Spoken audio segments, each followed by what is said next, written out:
Isaías 53 realmente é uma profecia sobre o servo sofredor, Jesus, adequando esses pastores, teólogos fundamentalistas, movidos por uma exegese, conveniências justamente do mercado da fé, irão insistirem no fato de que Isaías 53 se refira a Jesus. Qual tipo de abordagem? Qual método empregados por eles? Por que descaradamente mentirem tanto sobre isto? Vamos analisar hoje especificamente os comentários desse pastor aí. Você também pode buscar o conhecimento adquirindo meus livros à venda em todas as livrarias do Brasil, mas você pode comprar diretamente comigo. Se inscrevendo, você tem desconto, se tornando membro, mais ainda. Então faça como aqueles que aqui neste canal contribuem e ajudam a manter este projeto. Você também pode se tornar membro do canal, como eu costumo fazer, eu agradeço àqueles que estão mantendo este projeto. Precisamos alcançar 300 membros para continuarmos a nossa atividade em 2023. Então, eu conto com você com uma super proposta que eu já estou oferecendo de R$19,99, com 3 cursos para você, além de vários benefícios. Isto nenhum canal está oferecendo. Só os 3 cursos totalizam um total de R$1.500. Você vai pagar apenas R$239, parcelado em 10 vezes no cartão e desfrutar deste ambiente acadêmico de pesquisa e atividade estudantil profunda. Beleza? Lá nos manuscritos do Mar Morto, lá em Qumran, na Cisjordânia. A Bíblia dos judeus é o mesmo texto. Ele não foi alterado. Alguém pode dizer assim, ele foi alterado. Depois que Jesus morreu, alguém alterou lá para ficar parecendo com a morte de Jesus.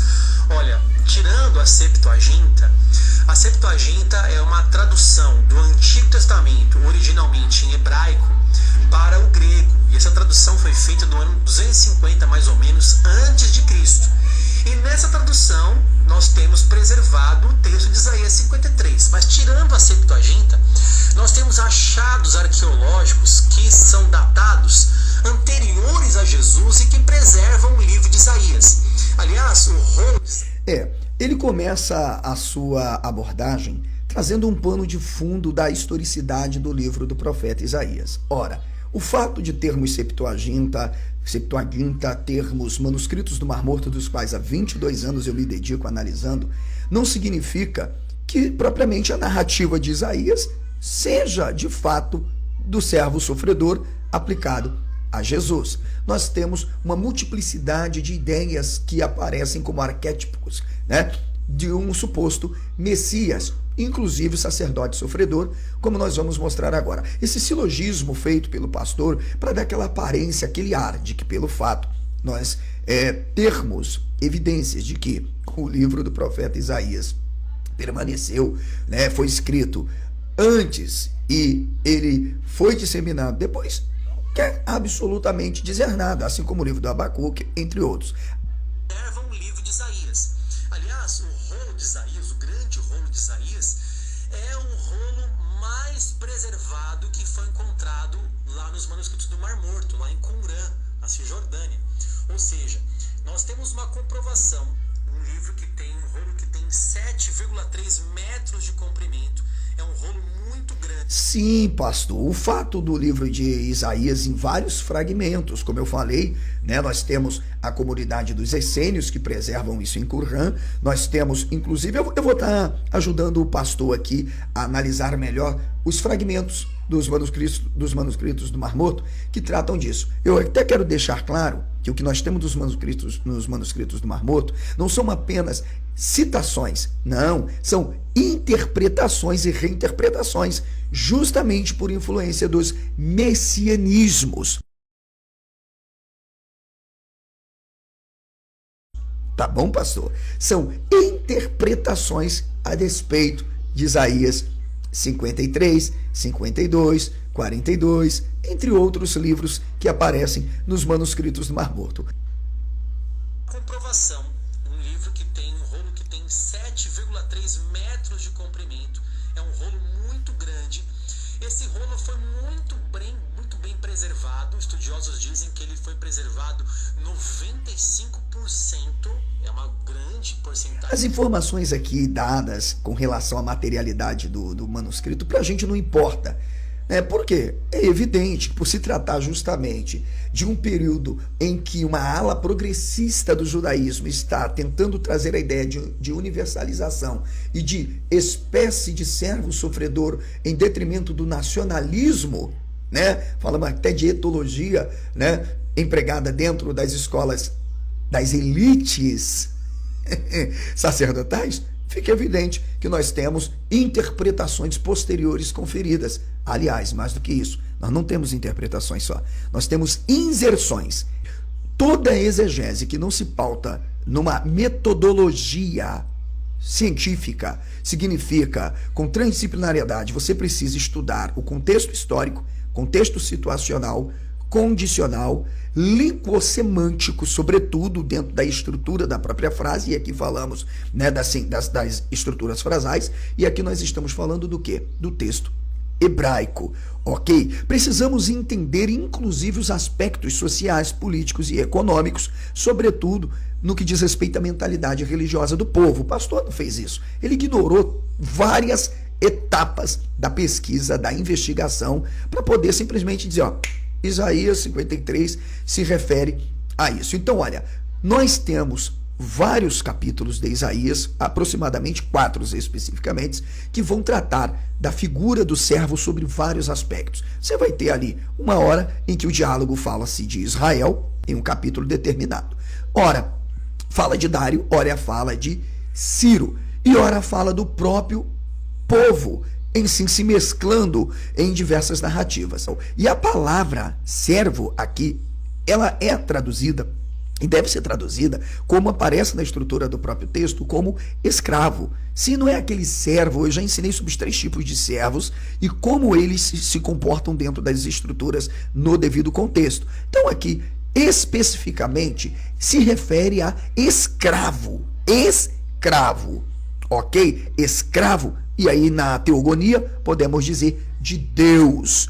Aqui no versículo de número 14, eu separei também o que nós devemos fazer, que o pastor não fez, que é a análise, ok, da crítica textual e das variações que aparecem nos textos da BHS, o texto hebraico, ok, no texto massorético, nos manuscritos do Mar Morto, e mostrar que houve alteração sim, pastor, nos próprios manuscritos, porque os manuscritos são interpretações inferentes acerca de Isaías 53, como aparece aqui em um que de Isaías, ok, onde o termo que aparece lá, alechá, ok, ele é absurdamente traduzido como aparece aqui, inclusive no próprio texto massorético posteriormente. E ainda vou mostrar um absurdo maior ainda. Sim, um absurdo maior ainda, quando a palavra é al-leha, ela é substituída por ailo, ou seja, sobre ele, para dar a ideia de que se trate cabalmente da figura de Jesus. A quem fez crer a nossa propaganda? A quem fez crer a nossa propaganda?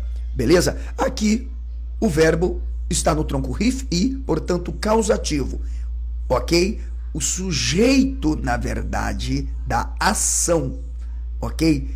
Ele sofre a ação. A quem fez crer nossa pregação? A quem fez crer? É assim que o tronco rif se comporta, sobretudo no perfeito, apesar de algumas vezes, ok, ele ser traduzido de outra forma. Mas aqui é a quem fez crer nossa propaganda. Por que propaganda? Porque aqui você tem o termo lishmo ateno com uma preposição inseparável ler e mais, ok, o substantivo, ok, o substantivo feminino comum, que vem inclusive da própria palavra samer, que é o verbo ouvir, ok, ouvir, lishmo ateno, ok, lishmo ateno, o verbo ouvir, e aqui pode ser se reportar. A quem fez crer a nossa pregação significa quem nós convencemos, quem retornou para nós mediante a nossa palavra. Vahadal, Ishim Ish. Olha, isso aqui é interessante. Era desprezado e o mais rejeitado entre os homens. Homem de dores e experimentado nos trabalhos. É evidente que para quem olha o texto e percebe que nós temos duas figuras claras empreendendo a reconstrução de Jerusalém, a reforma do templo e do culto, um empreendimento claro, não tem como você situacionar e condicionar este texto a Jesus. Sim, e aí nós vemos uma cena, claro, sugerindo que ele foi espancado e morto. Sim, ele, ao ir ao encontro dessas autoridades, conforme descreve Esdra, mas o pastor, coitado, ele lê a Bíblia de acordo com o cânon, ele não lê de acordo com os aspectos históricos em que as narrativas são construídas dentro de cada período da própria história. Sim, Zorobabel é assassinado. E por quê? Porque os imperadores não tinham absolutamente ideias do que estava acontecendo. É uma preposição do acusativo, ok? E sé, e o, sobre você. Enquanto a Septuaginta mantém inalterado o texto, nós temos alterações posteriores para dar conotação de que o servo se trata de Messias. Vamos ver? Olha aqui, ó. Karcher chamou a Leira. Como pasmavam muitos a tua vista sobre você. Segunda pessoa e não terceira pessoa. Será que os rabinos não perceberam isso aqui? Tá aqui, isso aqui é regrinha básica no meu curso de hebraico, ok? Segunda pessoa, aqui ó, a terminação, ó, do singular. Eu, tu, segunda pessoa. Tá vendo? Shaemu aleha. Segunda pessoa. Vamos ler o texto aqui. Como pasmaram muitos à vista dele, ou sobre ele, não. Erradíssimo. Acerca dele, não. Olha aqui, ó, erro gravíssimo, tendencioso para fazer alusão de que o texto se trate justamente também de um servo sofredor, sendo este servo sofredor, como eles pensam, mesclam-se 52 e 53, a Jesus. E não tem absolutamente nada a ver. E por que não tem, professor? Porque está se referindo ao próprio Israel, sobre você, sobre vós, sobre você, sobre ti. Lembra? Vós sois minhas testemunhas, diz o Senhor, diz Javé. Ou meu servo Israel. Códex, a versão siríaca, e o próprio pergaminho, onde claramente nós entendemos as necudotes ou cantilações, as pausas e prosas que marcam os textos, que mostram que há uma pronúncia sugerida claramente, que nós chamamos querer e quetive. Querer, aqui deve ser lido ou tem que ser lido. Aqui se lê, aqui se pronuncia, aqui se escreve. Ó, está aqui, ó. O povo não lê, não estuda e sai achando que tem que interpretar Isaías lendo Isaías. Aí passa vergonha. Olha isso aqui, ó. Pessoal, olha isso aqui. E o Senhor advertiu a Israel e a Judá, pelo ministério de todos os profetas e de todos os videntes, dizendo: convertei-vos dos vossos maus caminhos e guardai os meus mandamentos e os seus estatutos, conforme toda a lei que ordenei aos vossos pais, e que vos enviei pelo ministério de meus servos, os profetas. Vamos pegar o 20, ok? E aí você tem que entender por que dentro das narrativas dos reis você tem fontes posteriores, ok? Ó, e por isso o Senhor rejeitou a toda a descendência de Israel e os oprimiu. Lembra textos que eu extraí dos manuscritos do Mar Morto, ok? Aqui é o pergaminho de Damasco, Códice D, ok? Caverna, para nós entendermos. Ó, a minha fonte está na referência aí, ó. Ok, pessoal? E olha isso aqui, ó. Enquanto o mestre da justiça esteve vivo, talvez a comunidade de Qumran tenha acreditado que ele revelaria-se numa data futura, com o Messias sacerdotal. No entanto, se a seita acreditava que, por ocasião da ressurreição, o mestre teria alguma missão especial, essa não poderia ser a de Messias, pois ele não se mostrou o Messias durante a sua vida. Olha aí, ó, o David Flusser. Quanto o destino final do mestre da justiça, existem distintas versões. Primeiro, ele foi preso, julgado e maltratado. Significa dizer, esse fato é reconhecido por todos os especialistas, inclusive está aí do Montsamber. Eu quero dizer, se houve um Messias sofredor, esse foi o mestre da justiça, mas que de algum ponto o povo não tinha essa expectativa, porque, segundo o próprio Flávio Joséfo, há uma aparente figura de um sacerdote chamado Onias, que poderia ter desempenhado esse papel e que foi crucificado, assassinado pelos próprios romanos.